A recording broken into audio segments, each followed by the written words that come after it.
Bonjour de nouveau, je termine la précédente vidéo sur les attitudes corporelles. Je suis tombé en panne de batterie et donc la fin de la première vidéo a été coupée. Alors, je parlais de l'attitude chaloupée des pervers narcissiques qui se déplacent d'une façon comme un félin un petit peu, du moins ceux que j'ai connus, hein, il y a certainement des exceptions, il y a certainement des cas qui ne ressemblent pas à ce que je vous décris, tous ne sont pas identiques, et peut-être d'ailleurs se rendra-t-on compte un jour que tous n'étaient pas exactement des pervers narcissiques. La science psychologique évolue tout le temps, et dans 50 ans, on ne parlera peut-être pas de la même façon.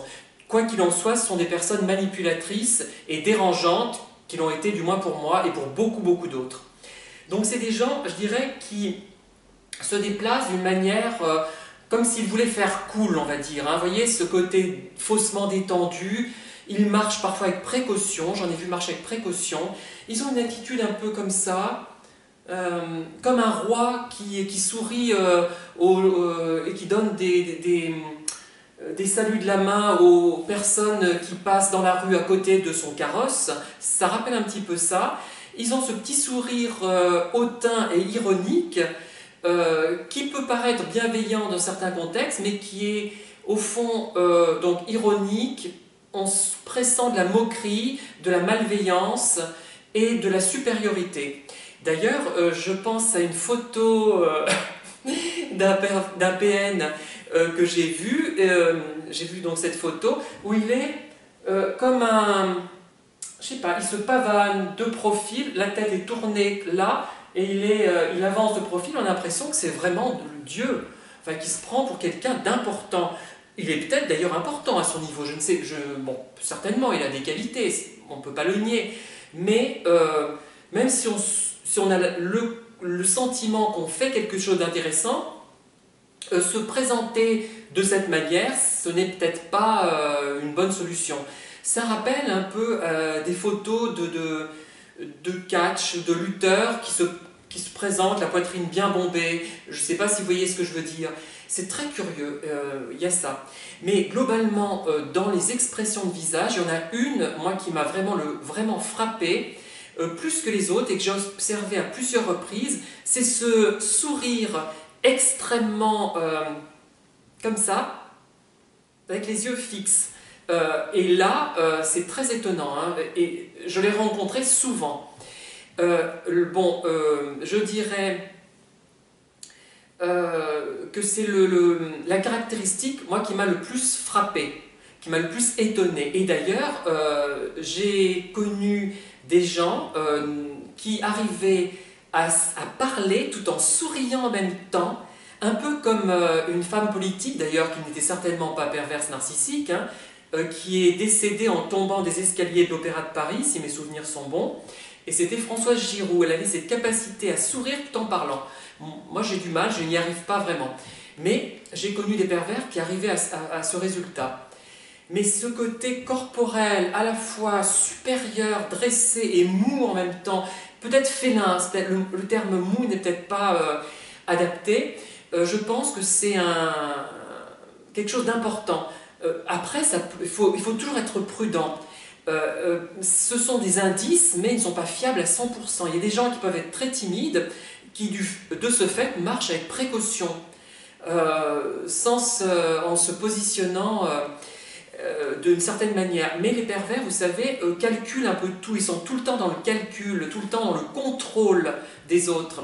D'ailleurs, un de mes pervers m'avait dit: oh, avec toi, c'est pas toujours marrant parce qu'on ne peut pas te contrôler. J'étais éberlué qu'on me dise un truc pareil, donc je n'étais sans doute pas la proie idéale. A priori, peut-être. Mais on se rendait vite compte qu'il fallait peut-être pas pousser les choses trop loin. Ce qui fait que j'ai pu me dépêtrer de ces situations. Et d'autant mieux maintenant, hein, que j'ai gagné en confiance en moi quand même si j'en manque toujours, bien sûr. Et ce qui est une bonne chose par certains côtés d'ailleurs. Et voilà. Et donc, observer ces éléments corporels, c'est intéressant, mais il ne faut pas se limiter à ça. C'est-à-dire que ça doit être un premier indice où il y a une sorte de clignotant qui doit apparaître et qui vous indique, ce clignotant, méfiez-vous. évitez de vous lancer dans une aventure que vous n'allez pas maîtriser. Si vous êtes prudent, si vous ne vous engagez pas, je crois que les choses iront mieux. Mais on ne peut pas s'empêcher d'espérer quand on ambitionne une relation amicale, amoureuse ou autre. Il est dur de s'empêcher d'espérer que ça va bien se passer et que la personne qu'on va côtoyer va être bénéfique pour nous à tout niveau. Et on ne peut pas s'empêcher d'espérer. Et souvent, l'espoir qu'on se forge, les illusions qu'on se fait, ce sont des calculs finalement. Ce sont les pires de nos calculs, si on y réfléchit bien. Mais on ne peut pas s'en empêcher, on voudrait, on ne peut pas toujours. Mais au moins, au lieu de... Peut-être qu'on tombera de haut, mais en ayant ces indices, en se préparant petit à petit, ça nous fournit des matelas. C'est-à-dire qu'on va tomber par la fenêtre, mais on tombera sur des matelas, on se fera peut-être moins mal. Voilà, c'est une façon un peu humoristique de tourner les choses. Voilà, je vais en terminer avec cette thématique que je vais de nouveau poursuivre, étudier, et je vous en parlerai peut-être si j'ai de nouvelles choses à vous communiquer. N'hésitez pas d'ailleurs à vous abonner à ma chaîne et à communiquer avec moi. Par contre, j'ai bien compris, rassurez-vous, qu'il y a les pervers narcissiques hommes et les perverses narcissiques femmes. Il se trouve que j'ai rencontré 2 tiers, je dirais, d'hommes et 1 tiers de femmes, peut-être, à peu près, pour des raisons qui me sont personnelles, et aussi au fait, comme le soulignent plusieurs personnes, et notamment une personne qui a mis une remarque sur une de mes vidéos, les femmes, effectivement, ont encore de nos jours des positions moins dominatrices, finalement, dans le travail et dans les institutions, ce qui fait qu'elles ont moins la capacité de dominer, de faire du mal à leur entourage. Voilà. Je vous remercie, au revoir, à bientôt.